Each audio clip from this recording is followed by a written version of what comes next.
করেন একটা কথা আছে। তুমি কথা বুঝো না কেন বলো তো? এমএলএ সাহেব বিশাল টেনশন আছে, আজকে কোনো কথা বলাই যাবে না তার সাথে। একটু সামান্য হবে না? কোনো কথা বলা যাবে না আজকে। বলো দল বল। বলছি এমএলএ সাহেব আছে তো নাকি ভিতরে? একে জিজ্ঞেস করেন। কি দরকার কি এমএলএ সাহেবের সাথে? আজকে আমাদের বিচার হবে। এমএলএ সাহেবের তো মন মেজাজ খারাপ। বাবা কি বলছো গো? মন মেজাজ খারাপ হলেও আমাদের বিচার হবে বলেছে আজকে। দেখি এমএলএ সাহেব নেই নাকি ভিতরে? হ্যাঁ আছে, যদি বিচার করবে বলে থাকে তাহলে করবে, যান। তাহলে আমারটা কি হবে? তোমার ভালো হবে, তুমি চুপ করো। বড় কথাবার্তা শিখছি নাকি? তোমরা যাও, তোমরা ভিতরে যাও, এমএলএ সাহেব আছে। বেশ বেশ ঠিক আছে। বড় আমি প্রধান ছিলাম রে এক সময়, মেপি চুপি কথা বলবি আমার সাথে? যখন ছিলা তখন ছিলা, এখন না, এখন বকো না, যাও। 2 টাকার এমএলএ হয়ে বড় এত জ্ঞান হয়ে গেছে? আর আমাকে ওসব বলে কোনো লাভ হবে না, তুমি যাও তো এখান থেকে। ঠিক আছে লাউড়া, আমিও দেখে নেবো। গান মারাইছে বাল মুখচুদা। হ্যাঁ বলো নারকেল বেগম, কি তোমার অভিযোগ রয়েছে তোমার জামাইয়ের বিরুদ্ধে? কি আর বলবো এমএলএ সাহেব, দুঃখের কথা। আমি মা, তাই আমাকে সবকিছু সহ্য করতে হয়, কিন্তু আজ আমি আর সহ্য করে থাকতে পারলাম না, তাই আজকে সবকিছু তোমার সামনে বলতে বাধ্য হচ্ছি আমি। নির্ভয়ে বলো তুমি কি হয়েছে। 10 মাস 10 দিন আমার এই মেয়েকে এই গর্ভে আমি ধারণ করেছি, কিন্তু আমার সেই মেয়ে যদি ভাতারের জন্য একা ঘরে ডুকরি ডুকরি কাঁদে, আমি মা হয়ে কি করে সহ্য করবো বলেন এমএলএ সাহেব, বলেন কি করে সহ্য করবো আমি? তা নারকেল বেগম, ও যখন বিয়েটা করতে চেয়েছিল তুমি তখন বাধা দাওনি? আমরা কি করে জানবো যে হঠাৎ করে ও বিয়ে করে নেবে? তুমি মিথ্যা কথা বলছো কেন? হঠাৎ করে বিয়ে করেছি আমি? তোমার মেয়ে তোমাকে মাইক তো গালি বলি, আমি রাগে রাগে বিয়েটা করেছি। ওই বুকাচুদা, তোকে আমি কথা বলতে বললাম? তাও সত্যি কথা বলবো না? তোকে যখন বলতে বলবো তখন বলবি বে। এমনিতেই তুই যা অন্যায় করছিস সেই অন্যায়ের কোনো ক্ষমা নাই বে। হ্যাঁ বলো নারকেল বেগম। মানে নারকেল বেগম, তুই লেতার মেরে কেতা চাপা দেবো দাঁড়া আমি। তো এমএলএ সাহেব আমার এই মেয়ে স্বামীর জন্য ঘরের ভিতরে কিন্তু বালিশ ভিজিয়ে ফেলে, তা আমিও চাই 5টা মায়ের মতো নিজে আমার মেয়েটাও স্বামীর ঘরে সুখ শান্তি করে ঘর সংসার করুক। নারকেল বেগম, এটাই কি তোমার শেষ কথা? এমএলএ সাহেব আমারও কিছু কথা আছে। হ্যাঁ বলো কি বলবে। আমি থাকতেও, আমার ছেলে থাকতেও ও কেন বিয়ে করলো, ওকে ওইটা একবার জিজ্ঞেস করেন। হ্যাঁ সে তো করবই। আর 3.5 মাস হলো ওই ছুরিটাকে বিয়ে করার পর থেকে আমাদের বাড়িও আসে না, ঘরও আসে না, আমার ছেলেটাকে কোলেও নেয় না, আমাকে কথাও বলে না। আমাকে যদি ওর এতই অপছন্দ ছিল, তাহলে প্রথমে কেন ও আমাকে বিয়ে করেছিল? এইভাবে আমাকে ফাঁসানোর লেগে বিয়ে করেছিল, না এইভাবে আমাকে কষ্ট দেওয়ার লেগে বিয়ে করেছিল? ওকে একবার জিজ্ঞেস করেন। আমার কি নাই? আমারও যা আছে ওই মেয়েটারও তা আছে, তো ও আবার কেন ও বিয়ে করলো? ও গাড়িতে চাপা, ও লরিতে চাপা। করেছে তার সাথে তোমরাও একটা অন্যায় করেছো। আমরা আমরা আবার কিসের অন্যায় করলাম এমএলএ সাহেব? আমরাই তো কষ্টের মধ্যে পড়ে আছি। ওইটাই তো অন্যায় করেছো তুমি। আগে আমাকে এইসব কথা জানাওনি কেন তুমি? আগে আমি হয়তো ভেবেছিলাম যে ছুরিটাকে বিয়ে করে এনেছে, হয়তো 2-4 দিন রাখবে, আর দেওয়ার পরে ঘরে লাদ মেরে খেয়ে দিয়ে দেবে। কিন্তু না এমএলএ সাহেব, সেটা হলো না। আমার স্বামী আবার জায়গা কিনে ঘর বাড়ি করে দিল, চিরদিনকার জন্য কে বাসস্থায়ী করে দিল। তখনই আমি মনে মনে ভাবলাম এ ছুরি আর যাবে না, আর আমার বিটি আর ভাত পাবে না। তাই আমি মা হয়ে লোকের কাছে বিচার চাইতে এলাম, তোমার মতো লোকের দেখা পেলাম বলে আজকে আমার মেয়েটা ভাত পাওয়ার সম্ভাবনা রয়েছে মনে হচ্ছে। ভাত তোকে দিতেই হবে, ও দেবে না, ওর বাপ শুধু দিবে। কই রে ঘোড়ার বাড়া কপালি চুদা, এইদিকে তাকা। ভালোই তো রং রসে মেটাচিস মনে হচ্ছে। এই কথাতে কি বলে জানিস তো? এই ছোড়া এইদিকে তাকা। কথাতে বলে পিড়িতে মজলো মন, কিবা হারি কিবা ডোম। তা হবে বুকাচুদা, এমন পিড়িত করলি নিজের বউ ছেলেকে ভুলে গেলি? হবে, তুই একবারও ভেবে দেখেছিস তুই জন্য কজন কষ্ট পেয়েছে? কেউ কষ্ট পায়নি, সবাই সুখে আছে। সবাই সুখে আছে? তুমি সুখে আছো বলে মনে করে কি সবাই সুখে আছে নাকি? নারকেল বেগম আমি কথা বলছি তো। ওরকম কথা বলো না। দুটো বিয়ে করে তুমি, কথা থেকে এলো। দুটো বিয়ে করলে দুটো বইয়ের ভরণ পোষণ নিতে হবে, আর না নিতে বললে বিয়ে করার কোনো মানে হয় না। এইখান কি নারকেল বেগম এসব মানুষগুলোকে জোগাড় করলো কি করে রে? হবে, তোর এত হিম্মত পাস কোথা থেকে বে? একটা কথা বলবো এমএলএ সাহেব, আপনাকে যদি কিছু মনে না করেন। তুই আবার কি বলবি বে, বল। বলছি রাজনীতি চাল আর জাঙ্গিয়ার ভিতরে থাকা বাল কেউ কিন্তু গুনি দেখে না। কি বলতে চাইছিস তুই? আমি বলতে চাইছি তোমার বাল ফাল গজিয়েছে তো, না না গজিয়ে এমএলএ হয়ে গেছো তুমি? বে তুই কাকে কি বলছিস বে?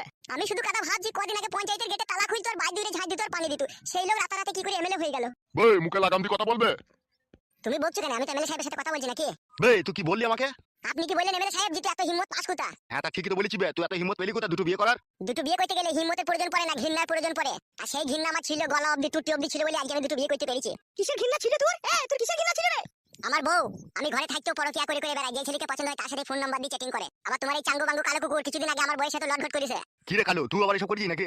কি হলো রে ভাই? সত্যি কথাটা বল যে আমার জীবনটা তো আপাতত বাঁচা। বে আমি আবার তোর বইয়ের কাছে কখন গেলাম বে? কেন মিথ্যা কথা বলছিস ভাই? তোমার বউকে শাড়ি চুড়ি কিনে দিসনি ভাই? শাড়িটা সেটা কিভাবে কিনে দিয়েছে সেটাও তো দেখতে হবে। ভালোবেসে বোন হিসাবেও তো দিতে পারে। আজে বাজে উল্টো পাল্টা কথা বলে ইলজাম লাগিয়ে দিয়েছো তুমি। কি রে কালু, আমার বউকে বোন হিসাবে শাড়ি দিয়েছিলি না বউ হিসাবে দিয়েছিলি বল না, বারবার সত্যি কথাটা। বে তুই আবার এর ভিতরে আবার আমাকে টানাটানি করছিস কেন বলতো? এ ভাই আজকে তো আমি তোদের জন্যই দুটো বিয়ে করতে বাধ্য হয়েছি। দুটো বিয়ে কি কেউ এমনি এমনি করে বল? বুকের ভিতরে জ্বালা যন্ত্রণা হলে তবেই সে দুটো বিয়ে করে। আর আমার বউয়ের সাথে তোরা ঘাবলা কেস করেছিলি সবই আমি জেনে ফেলেছিলাম, কিন্তু আমার বউ আমার কাছ থেকে লুকিয়ে রাখতো। কিন্তু শাক দিয়ে কি মাছ থাকা যায় বল? সেটা কোনোদিনই যায় না। তাই বউকে যখন আমি বাড়িতে বারণ করতাম যে হারে তুই আর ওর সাথে এসব করিস না, তখন বউ আমাকে চোটপাট করতো, বলতো সাদা কুকুর বেটা, তুই মন যায় আমার সাথে থাক, না মন যায় তুই পালা। শুধু তোর সাথে করে না, আরো অনেকজনের সাথেই করেছে। এক হাতে তো তালি বাজে না ভাই, বল। বিচার যখন হচ্ছে ভালো করেই হোক ভাই।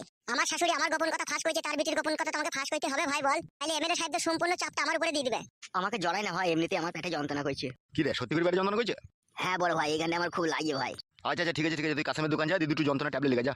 ঠিক আছে ভাই। আরে কালু যাওয়ার আগে সত্যি কথাটা বলে যা ভাড়া। এমএলএ সাহেব এত তো কলা করে পালাচ্ছি, মিচি করে বলছি যে পেটে লাগিয়ে, তোর পেটে লাগিয়ে ভাড়া। বাবারে আর থাকতে পারছি না। এ ওকে যেতে দে রে, যেতে দে, ওষুধটা লিয়ে আনুকো।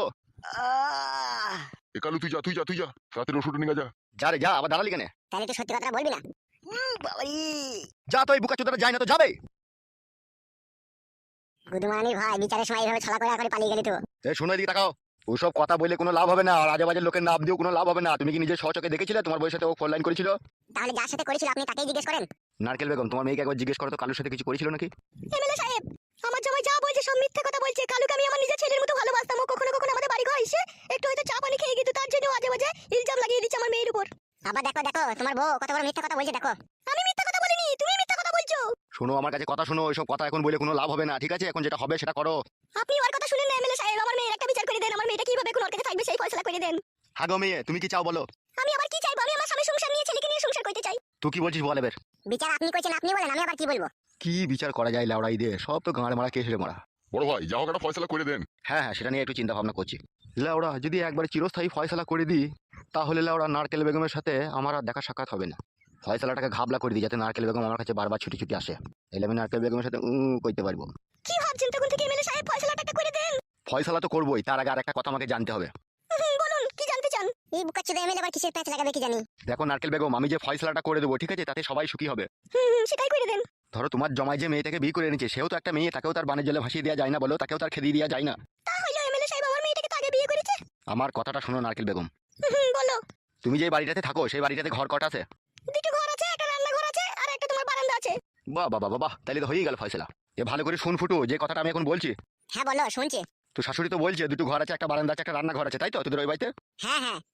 তাহলে যেটা বলছি তোমরা সবাই মন দিয়ে শোনো। বলেন। আর এই যে ফুটোর বাবা, তুমি তো ওই বাড়ির গার্জেন নাকি? ওই নামেই গার্জেন আমি। সে নামেই হোক আর কামেই হোক, সেদিকে আমার লাভ নেই। এখন যেটা বলছি সেটাও তুমিও শোনো। হ্যাঁ শুনছি বলেন। আর ফুটো ফুটো আর ফুটোর বউ দুজনেই শোনো। হ্যাঁ শুনছি। এখন কথা হচ্ছে তোমরা সবাই একই বাড়িতে থাকবা। ফুটোর দুই বউ থাকবে দুই ঘরে, আর ফুটো সিঙ্গেল রান্নাঘরে একা শুয়ে থাকবে। দুই বইয়ের মধ্যে যেই বইয়ের ফুটোকে প্রয়োজন হবে সে মাঝরাতে উঠে ফুটোর কাছে উঠে চলে আসবে, আর ফুটোর শাশুড়ি আর ফুটোর বাবা বারান্দায় শুয়ে থাকবে। এটাই হলো শেষ ফয়সালা। আর যদি ঝগড়া আসেন তখন কি হবে? ভাই তার জন্যই তো আমি আসিবে। শোনো নারকেল বেগম, এই মুহূর্তে ঠিক আছে, এখন এই যে ফয়সালা আমি করে দিলাম, ঠিক আছে, এই ফয়সালা তুমিও মেনে নাও, সবাই মেনে নাও। পরে আবার কোনো অশান্তি ঝগড়া হবে না তো? আমি একটা কথা বলবো নারকেল বেগম তোমাকে। বলেন। তুমি একটা মেয়ে হয়ে আর একটা মেয়ের নিশ্চয়ই তুমি চাও না তারও কোনো ক্ষতি হোক বা তারও কোনো সর্বনাশ হোক। সেও অন্য স্বামীর ঘর ত্যাগ করে তোমার জামাইকে বিয়ে করেছে। তোমার জামাইয়ের হাত ধরে সে ঘর থেকে বেরিয়ে এসেছে স্বামীর সংসার ত্যাগ করে দিয়ে। তাকে যদি এই মুহূর্তে তোমরা ওর উপরে টর্চার করে ওকে বাড়ি থেকে তাড়িয়ে দিতে চাও, তাহলে ওর জীবন ঘুচানো ছাড়া আর কোনো রাস্তা থাকবে না। তাই বলছি তুমি একজন মেয়ে হয়ে এই জিনিসটাকে মেনে নাও, তুমি আর উত্তেজিত করো না, ঠিক আছে? যা ফয়সালা করে দিয়েছি সেটাই মেনে নাও। তারপরেও যদি কোনো অসুবিধা হয় তখন তো আমি আছি। আমি যতদিন বেঁচে আছি ততদিন তোমার সংসারে আমি অশান্তি ঝগড়া হতে দেবো না। কি বললাম বুঝতে পেরেছো নারকেল বেগম? আপনার কথাতেই তো আমি সবকিছু মেনে নিলাম, আপনি যা বলবেন তাই হবে। তাহলে এই বিষয়টা নিয়ে আর অত ভাবনা চিন্তা করার কোনো প্রয়োজন নেই, তোমরা চলে যাও সব। বাড়ি গিয়ে 2 কেজি ওজনের একটা পোল্ট্রি মুরগি নিয়ে এসে, ঠিক আছে, একই হাঁড়িতে রান্না করে সবাই মিলে একসাথে বসে খেয়ে নেবে, ঠিক আছে? কি বালের বিচার হচ্ছে ওরা, কিছু মাথায় ঢুকছে না। তাহলে নারকেল বেগম এখন যাও, ঠিক আছে? কিছু অসুবিধা হলে তখন আমাকে জানাবে। বেশ ঠিক আছে, তাই হবে। চলো বউ, বিচার হয়ে গেছে। আব্বা চলো বউ। হ্যাঁ হ্যাঁ আয়। নারকেল বেগম তাহলে যাও নারকেল বেগম, কোনো অসুবিধা হলে আমাকে জানাবে। ঠিক আছে।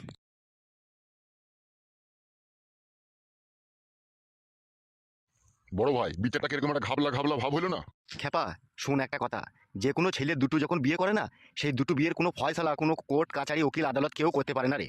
ওদের নিজেদের ফয়সালা নিজেকেই করতে হবে। দুটো বউ আছে, দুটো বউ যদি মেনে নিয়ে একটা স্বামীকে নিয়ে যদি সংসার করতে পারে তাহলেই হবে। আর দুটো বউয়ের মধ্যে যদি একটা বউ যদি ঘৃণাতে আত্মহত্যা সুসাইড করে তাহলে একটা বউ আবার সুখ পাবে।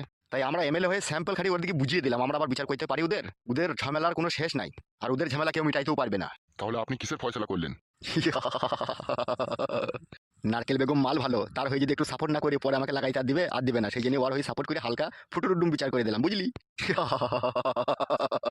হাসলে হবে না বড় ভাই, থানাতে যেতে হবে। হ্যাঁ রে বাড়া, বেশ মনে করে দিয়েছিস তো, চো চো চো চো।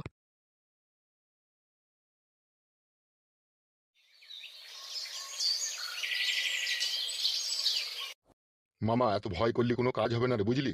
মামা তুমি বুঝতে পারছো না, আমার যে শ্বশুর সে বিশাল ডেঞ্জার লোক, বুঝলে তো? ওই জন্য আমার বিশাল ভয় লাগে যে আমাদের বাড়িতে গিয়ে আমার মা বাপের উপর আবার টর্চার করবে না তো। তুমি ফালতু ফালতু চিন্তা ভাবনা করছো, ওই চিন্তা ভাবনা করে কাল থেকে আমার কাছে একবারও শুনলেও না তুমি। এ ভাগ্নে, কেলা চোদার মতো কাজ করছিস না কি? কেন? নতুন বিয়ে করি এখনো বৌমায়ের কাছে শুসনি, কি ব্যাপার কি রে তোর? টেনশনে থারা হয়েছে না মামা। বেরো বালচুদা, যার জন্য এত কিছু করলি সেটাই যদি তুই না করতে পাস, তারপরে যদি তুই কেলানি খাস, তাহলে তো আরো বেশি আফসোস হবে তোর। ওইসব বাদ দে, এখন দুমদারাক্কা কাজ কর, বুঝলি তো? সে যা হবে পরে দেখা যাবে, মানে অত চিন্তা ভাবনা কিসে? যতক্ষণ আমি আছি ততক্ষণ এর তো থাকতো। এখানে তো কেউ আসতে পারছে না, আর এখানে সে তোর কেউ কিছু করতেও পারবে না। সেটা ঠিক কথা, কিন্তু বাড়িতে আমি আজকে ফোন করবো, ঠিক আছে? খোঁজলি দেখবো কোনো ওইদিকে অসুবিধা হয়েছে নাকি। দেখো দেখিনি মামা, একবার ফোনটা করে। সে অত তোকে চিন্তা ভাবনা করতে হবে না, তুই বৌমায়ের কাছে থাক, আমি আসছি। কত ভাবলে হবে বলো? জীবনটা লাস্ট পর্যন্ত আমার বেকার হয়ে যাবে রে। তো ভালোবাসতে কে বলেছিল বেকার হয়ে যাবে? তা রেগে গেছো নাকি তুমি? না রাগিনি। এসো বাইরে, এসো বাইরে, এসো, তো হাওয়া বাতাসে বসে এসো, রাত হোক তারপরে করবো। চলো। পাঁচুর বাবার কি খবর রে? স্যার পাঁচুর বাবার কাছে যেয়েছিলাম, পাঁচুর বউ বলছে এখনই থানাতে গেল। গুদমারানির ছোড়া পাঁচু বিশাল টেনশন দিচ্ছে আমাকে। আসুন আসুন এমএলএ সাহেব, আমি আপনার কথাই ভাবছিলাম। আমার কথা ভেবে কোনো লাভ হবে না অফিসার, ভাবতে হবে ওই শুয়োরের বাচ্চা পাঁচুর কথা, যে আমার মেয়েকে 3 দিন হলো বাড়ি থেকে বাই করে নিয়ে গেছে। এমএলএ সাহেব, সে তো আমরা চেষ্টা করছি আপনার মেয়েকে সহি সালামত আপনার কাছে ফিরিয়ে দেওয়ার। তাড়াতাড়ি করেন এমএলএ সাহেব, তার আগে যে মেয়েটার পেটে বাচ্চা হয়ে যাবে। আপনারা যেভাবে দেরি করছেন। ওই বুকাচুদা, মুখ সামলি কথা বল, তুই চুপ করে থাক। শুনো এমএলএ সাহেব, তোমার মেয়েকে যে বাড়ি থেকে বাই করে নিয়ে গেছে, আমার এলাকার মধ্যে থাকলে আমি ওকে ঠিকই বাই করে নিতাম, কিন্তু আমার মন বলছে ও কোনো গ্রামগঞ্জ এলাকায় ঢুকে পড়েছে। আর আপনি তো জানেন গ্রামগঞ্জে একটা মানুষকে খুঁজে বাই করা কত বড় একটা কষ্টের ব্যাপার। আমি ওসব শুনতে চাই না বাড়া, পুরো গ্রামকে গ্রাম ছাড় মারো, তার জন্য যত টাকা লাগে আমি দেবো। সে চেষ্টা তো আমি করছি। আমি শুধু শুয়োরের বাচ্চাটা লাশ দেখতে চাই, লাশ। মেজবাবু গিয়েছিল এখনই পাঁচুর বাবার কাছে, ওনার স্ত্রী বলেছে নাকি এখনই থানায় দেখা করবে, তা উনি মনে হয় আসছে যত সম্ভব। ওকে জেলের ভিতরে ভরি ঘাকতক দাও, তাইলে ও সত্যি কথা বলবে। এমএলএ সাহেব, আপনি আইনের লোক হয়ে কেন বেআইনি কথা বলছেন? আমি যদি পাঁচুর বাবাকে বেআইনি ভাবে থানার ভিতরে ভরে যদি ঘাকতক দিই, তাহলে কালকে আনন্দবাজার পত্রিকা হেডলাইন আমার নামটাই ছাপা হবে। তখন আমি মিডিয়ার সামনে কি জবাব দেবো? ওরা যখন আমাকে এসে প্রশ্ন করবে যে ছেলে অন্যায় করেছে, বাবাকে কেন পিটানো হচ্ছে, তখন তো তার কোনো উত্তর দিতে পারবো না। আর উপর থেকে যদি সেরকম আমার কাছে চাপ আছে, তাহলে চাকরি বাকরি ছেড়ে দিয়ে আমাকে বিবি বাঁচালিয়ে ফুটপাতে তিরপল টাঙিয়ে থাকতে হবে। এটা কেন আপনি ভাবছেন না? সবারই কথা ভাবতে ভাবতে আজকে আমার মেয়েটা যে কি অবস্থা হয়েছে কি না হয়েছে সেটা আমি বুঝতে পারছি। সবুরে মিয়া ফলে এমএলএ সাহেব একটু ধৈর্য রাখুন, আমার মতো লোক কেউ ধৈর্য ধরে থাকতে হয়েছে? আপনি বাচ্চা ছেলের মতো কথা বলছেন কেন এমএলএ সাহেব? আপনি হয়তো জানেন না, পৃথিবীর মধ্যে সব থেকে শক্তিশালী জিনিস হচ্ছে ভালোবাসা। তারা দুজন দুজনকে ভালোবেসেছে, আর ভালোবাসার পরে গিয়ে কোন গর্তয় গিয়ে বাসা বেঁধেছে সেটাকেও তো খুঁজে বাই করতে হবে নাকি? তার জন্য সময় লাগবে এমএলএ সাহেব। তার জন্য তো তোমাকে 1,80,000 টাকা আমি দিয়েছি, এখনো 2 লাখ টাকা দিতে আমি রাজি আছি। আইনের হাত অনেক লম্বা হলেও আপনাকে ধৈর্য রাখতে হবে, ধৈর্য রাখতে হবে। আমি চললাম, যাওয়ার আগে একটা কথা বলে যাই, আমি কালকের মধ্যে ফুল অ্যান্ড ফাইনাল খবর চাই, তারা কোথায় আছে না আছে, মনে থাকে যেন কথাটা। এই জহাট স্যার, তাহলে এখন কি করবেন ভাবছেন? পাঁচুর বাবা সুরে বাচ্চা কখন আসবে বলেছে? কখন? ও তো এখনই আসবে বলেছে স্যার। সে সুরে বাচ্চা আসুক আগে, তারপরে দেখছি। বলছি স্যার ভিতরে আসবো স্যার? এসো হে ফেদা কপালি ছোঁড়া, তোমার লেগেই তো অপেক্ষা করছি। স্যার আপনি আমাকে ডাকতে গিয়েছিলেন, বলেন কি বলবেন? তোর ছেলের খবর পেয়েছিস? না স্যার, এখনো তার কোনো খবর পাইনি। ইয়ার কি মারছি নাকি আমার সামনে? স্যার মাথায় হাত দিয়ে বলছি, স্যার এখনো তার আমি কোনো খোঁজ খবর পাইনি। একটা কথা শোনো ভালো করে মন দিয়ে, যদি জেনে থাকো তোমার ছেলে কোথায় আছে, তোমার আত্মীয় স্বজনের বাড়িতে, সেখান থেকে ফোন করে ছেলেটাকে এখানে ডাকো। তাকে কোনো কথা বলবো না, তাকে 2-1টা কথা বলে তাকে ছেড়ে দেবো। আর আমাদেরকে যদি খুঁজে বাই করতে হয়, উপরের চামড়াটা ভালো থাকবে, ভিতরে কিন্তু সব বাটনা বেটে দেবো। স্যার দয়া করে ওরকম করবেন না স্যার, আমার ছেলের সাথে আমি যথাসাধ্য চেষ্টা করছি আমার ছেলেকে খুঁজে বাই করার। এমএলএ সাহেব কড়া হুমকি দিয়ে গেছে। তুমি কি সত্যি জানো না তোমার ছেলে কোথায় আছে? না স্যার, এখানে চোখ ছুঁয়ে বলছি আমি জানি না।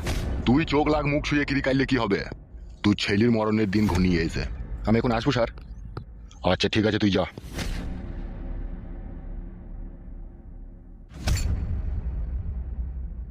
স্যার তাহলে এখন কি করবেন ভাবছেন? আর গভীরে গিয়ে আমাকে ভাবতে হবে কি করলে কি করা যায়।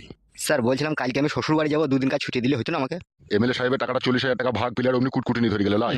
যাবি তো শ্বশুর বাড়ি যাবি, শালির হাতে গরম ডিম খাবি, শাশুড়ির হাতে লাল চা খাবি, একটু ধৈর্য রাখ না বাড়া, কেসটা হ্যান্ডেল করে আগে তারপর যাবি।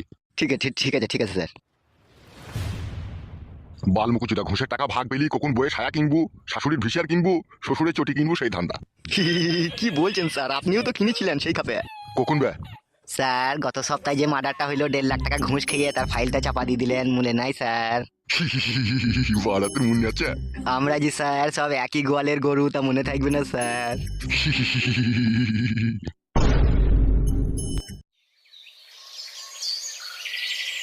কথাটা লাউড়া ভালো করে মন দিয়ে শুন, আমি যেটা বলছি। হ্যাঁ হ্যাঁ বল বল শুনছি। লাউড়া কেস তো ঘাবলা রে। কি বলছিস রে বড়া? বড়বাবু মারা তোর আব্বাকে 3-4 বার থানায় ডাক করেছিল। না না মিচ্ছি করে। হ্যাঁ শালা, আমি কি করে মাঝে ভালো করে শুনছি বলছি মারা। বেশ ঠিক আছে বল। আমার মন বলছে তোর শ্বশুর আব্বা পুলিশকে মনে হয় অনেক টাকা পয়সা ঘুষ করেছে, বুঝলি তো? বালের শ্বশুর আব্বা। বেশ শুন, তুই তো করেই লিচিস, তুই তো দেখেই লিচিস 3 কোনা বাকুড়িটা, আবার তো ভয় কিসের ভেতর? বেশ বেশ কি হয়েছে বল। 3 কোনা বাকুড়িটা দেখেছিস তো? তোর বড়া এখন ইয়ার কি মারিস না, বল কি হয়েছে? আগে বল 3 কোনা বাকুড়িটা দেখেছিস নাকি? কি বলছিস গো?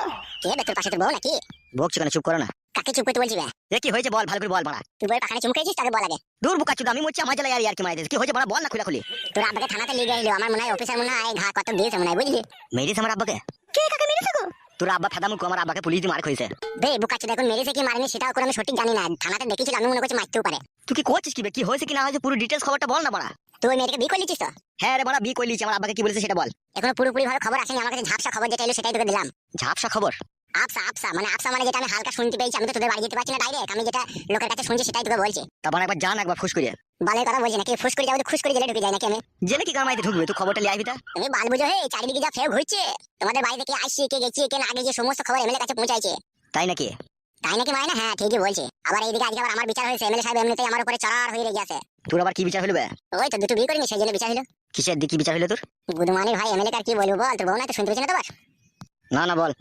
গুদমানি সালে এমএলএ আমার বিচার করেছে যে একই বাড়িতে থাকতে হবে, আর দুটো বউ দুই ঘরে থাকবে, আর আমার লেগে বলেছে তোর রান্না ঘরে শুয়ে থাকবি, যখন তোর দুটো বউয়ের প্রয়োজন পড়বে যে কেউ তোর কাছে আসবে তাকে তো কাজ করবি, তাই বলে দিয়েছে খোলাখুলি ভাবে। ভালো বিচার করেছে তবে তাইলে। ভালো শালো, দুজনে যদি একসাথে চলে আসে তখন আমি কি করবো? ভাই ওসব কথা এখন বাদ দে, আমার কথা বল। আমার বাচ্চার কোনো অসুবিধা হয়েছিল কি এখন? এখন আপাতত কোনো অসুবিধা হয়নি, তুমি এটাকে ছাড়ি না বুঝলি তো। আর যত তাড়াতাড়ি পারবি মেয়েটাকে প্যাক করে দে, বাচ্চা করে দেবে। দিয়ে প্যাট করে দিতে হবে। বুকা চুদা, যে মুহূর্তে মেয়েটা তুমি যখন ধরা পড়বা, বাচ্চা যদি ধরা পড়ো আর মেয়েটার হাড় ফাড় প্যাট দেখি মেয়েটার বাবা আপনি ছেড়ে দেবে, বলবে শালা তো যা করার করিয়ে দিয়েছে, আর কি করবি ছেড়ে দে, যা বিয়ে আমি মেনে নেবো, ছেড়ে দে। বুঝতে পেরেছিস তো, সেই জন্য বলছি যত তাড়াতাড়ি পারবি তত তাড়াতাড়ি লোড করে দিবি। সে তো করবোই আমি। হ্যাঁ, কোনো ভয় করবি না, কোনো টেনশন করবি না, যতদিন তোর এই ফটকে বন্ধু বেঁচে আছে ততদিন নো টেনশন নো চিন্তা, বিন্দাস পক পক করে লাগিয়ে দি যা। বেশ বেশ, কোনো খবর এলে বলবি, তাইলে এখন রাখছি। হ্যাঁ এ শুন ভাই, হ্যাঁ বল। বলছি আজকে রাতে করবে নাকি? কি করবো বে? তোর বউকে বে তোর পাঁচ দেখে গান ফাইছে, টেনশনের গান মারাইছে। তোর বড় আর কোনো ইনফরমেশন দেবো না তোকে, দেখ বাবা আমি যেটা বলছি সেটা শুনবি কি বল? তা বল রে ভাই বল। আজকে রাতে তোর বউকে গুত্তু মারবে নাকি? হ্যাঁ বড়া মারবো, কেন বল। বলছি শুবি কোথায়, রাত্রে নিচেতে শুবি না উপরে শুবি? না না, আমার মামার বাড়িতে খাট আছে, ঘরে এসি লাগানো আছে। বাবা জনি ঠান্ডা হয়ে যাবে তো। হয়েছে তোর কথা বলা হয়েছে? হে বাবা যা বলছি শোন, নাহলে কোনো খবর আমি তোকে দেবো না বলেছি। বেশ বেশ বল বল বল। বলছি রাত্রে নতুন বউ তো, রাত্রে শোবার সময় ঘরে লাইটটা বন্ধ করে দিবি, দিয়ে লাইট টাইট বন্ধ করে দিয়ে তোর বউয়ের পা দুটোকে ফাঁক করে দিবি, দিয়ে ফাঁকের মাঝখানে একটা টিমটিমি জ্বালিয়ে দিবি, দিয়ে সরু করে টিমটিমির আলো একবার দেখে নিবি, একটু কুস করে ভরে দিবি। গুদমারানি ছোড়া আমার। হ্যাঁ রে বুকাচুদা। এ দেখ ভাই, এখন ইয়ার্কি মারি না, ঠিক আছে? ওই দিকে দেখ, যখন কোনো অসুবিধা হবে আমাকে বলবি। বেশ বেশ দেখবো দেখবো, চিন্তা ভাবনা করতে হবে না, আর যেটা বললাম বুঝলি তো, টিমটিমির আলোতে দেখে নিবি, একটু কুস করে ভরে দিবি। হ্যাঁ তোর ফেদা মুখে ছোড়া। কি গো, কি বললো? তোমার বাবা আমার বাবাকে পুলিশ দিয়ে থানার ভিতরে ডাক করে ঠাল্লিং দিয়েছে। তাই নাকি? হ্যাঁ, আমি ওইটাই তো ভাবছিলাম, যে যেটা ভাবছিলাম সেটাই হলো। মন খারাপ করো না তুমি। মন খারাপ করে আর কোনো লাভ হবে? যা হবার তো হয়েই গেছে। ভাগ্নে, ও ভাগ্নে, এই তো মামা ঘরে আছি, এসো। কি ব্যাপার কি গো? আমি যখনই ঘরে আছি তখনই তোমাদেরকে চিন্তিত অবস্থায় দেখছি। আমার শ্বশুরকে নাকি বলছে আগে থানাতে ধইলি গিয়ে, বলছে কি বলিছে সব। কি রে ভাগ্নে, এসব কে খবর দিল রে? আর বলো না মামা, আমার একটা বন্ধু। বলছি ভুং ভাং জাল বন্ধু লয় তো আবার? না না মামা, জাল বন্ধু হবে কেন, ভালোই বন্ধু। ব্যাপারটা তা লয় ভাগ্নে, তোর বয়স হালকা তো, তুই এখন বিপদে পড়েছিস, তোকে এখন দূরের ফোন না, এখন এ ও উল্টো পাল্টা এটা ওটা বলবে, এই শুনে ভয় করলে হবে না তোকে। না না, ভয় আবার কাকে কি করবো? বলছি ভাগ্নে, পাশের বাড়িতে আমাকে নিমন্ত্রণ করেছে, আমি খেতে যাবো, তোরা কি যাবি আমার সাথে? নিমন্ত্রণ তো তোমাকে করেছে মামা, আমরা গেলে আমাদেরকে দিবে? আমার বন্ধু ছেলের বিয়ে রে, ও সব নিয়ে কোনো টেনশন নাই, আয় আমার সাথে। কি বলছো, যাবা তুমি? আমি যাবো না, আমার লেগে চাকরি নিয়ে আসবে, তুমি যাও, তুমি আর মামা যাও। এ ভাগ্নে, ও থাকলে থাকুক, তোমার সাথে আয়। ঠিক আছে মামা, চলো।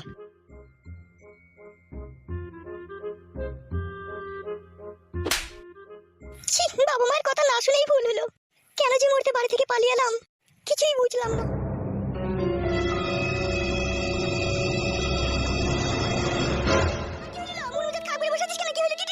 আমি তো ভোরবেলায় উঠে বেগুন গাছে পানি দিলাম, এমনি করে ছাঁচটা দিলাম, আর ছোট ঢেমুটা এখনো পর্যন্ত শুয়ে আছে, তোর বেটা আমার চাটা লেগেই দিল। কেন ও কাজ করেনি সকাল থেকে উঠে? বাল করেছে, ঘুমিয়ে আছে দেখা। এই যে বলতে মা, আমি যখন চা নিয়ে যাই তখন ঘুমিয়েছিল। আর কত তোদের লেগে ঝামেলা পোয়া বলো, আমি ঝামেলা পোয়াইতে হবে না তোকে, বল কথা কি বলবো? লোকে আমি আবার ও 7 ভাতারে কে 80 ভাতারে কে আমি আবার কি বলবো? ওকে দেখলেই তো আমার ঘৃণা লাগে। তাহলে আমি একাই শুনো সংসারে কাজ করব নাকি, আর বসে বসে গিলবে নাকি? তা আমি হয়তো দেবো না, লোকে বসে বসে গিলতে দেবো নাকি? ওর মাঙে মুড়ো ঝাঁটা বই দেবো আমি, দেখে বলেন কি? এ কুটকলা, একবার ডাক তো ছুরিটাকে। আমি যাবো না, এটা বল, আমি তোমার নেই নে। এই থানা হারামি মুখ গাঞ্জে না, আমি নিলে হবে? আমার মায়ের সাথে ঝগড়া চলে যা। যাবে ঠাটা কুকুর বেটাটা খুব কথা বলে, বলকে আমি ডাকছি, যাবে। গুড মর্নিং ভাই, ফেচার পাঁচে তুই কি ভাই আমার যাবে? না তোমার মেয়ে আমার নানি যাবে, পারলাম বুঝে যাবে। ঠাটা কুকুরটা কথা শুনে নেবে, যে বলকে বল ডাকছে। বাল আমার সব কাজে খেতে আমাকে হুকুম করবে। আমি জানি ওই বাপের চাকরি চিঠি বাড়িতে চা খেয়েছি তুই?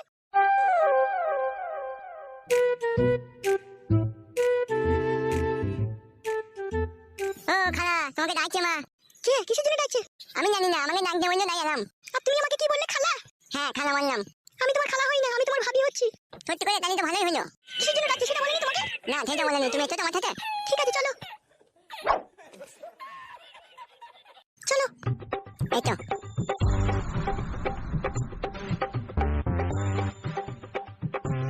অত চিন্তা ভাবনা করি না লো, তুই চিন্তাতে আমার রাতে ঘুম আইছিল লো। এইসব আমার আর ভালো লাগছে না, মনে হচ্ছে গলায় দড়ি দিয়ে আমি আত্মহত্যা করি। কেন না ছুরি, তুই কেন মরবি? রোজ বলাই সাজ, তোমার নাই চাই একটা মেয়ে তোমার গলায় কানে লেগে থাক, তুই কেন মরবি লো? হ্যাঁ দেখি নিয়ে ওই তো আমার দাঁড়িয়ে আছে, এই তো। এমন দেখি নিয়ে কি বলবি বলে না। ওকে আমি আবার কি বলবো? ও জানে না নাকি ভাতার বাড়ি এলে কাজ করে খেতে হয়? ওকে আগে আমার ভাতা ছিল না নাকি? নাকি ও জানে না ভাতার বাড়িতে কাজ করতে হয়? ও নতুন ভাতা ছিল, পুরনো ভাতা ধরলি, ওকে জানে না নাকি যে ভোরবেলায় উঠতে হয়, এমনি ঝাঁদিতে হয়, হাড়ি বাসন ধুতে হয়? ওকে আজল গুদি লেগে না, ওকে শিখাবো আমি সব।